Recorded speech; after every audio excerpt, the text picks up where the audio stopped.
হাতে selfie stick, মুখে ডালিমের জুস, ছুটে চলছেন স্কেটবোর্ডে। আর পেছনে ইসরায়েলকে লক্ষ্য করে ছোড়া হচ্ছে মিসাইল। স্লো মোশনের এই ভিডিও ছড়িয়ে পড়েছে সামাজিক যোগাযোগ মাধ্যমে।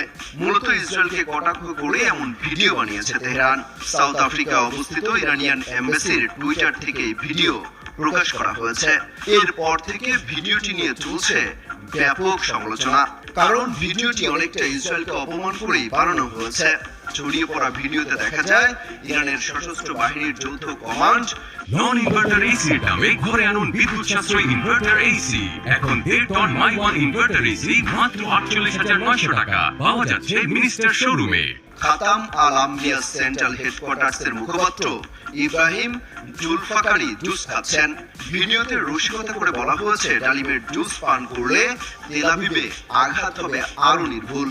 ভিডিওটির সত্যতা যাচাইয়ের জন্য কোনো বিবৃতি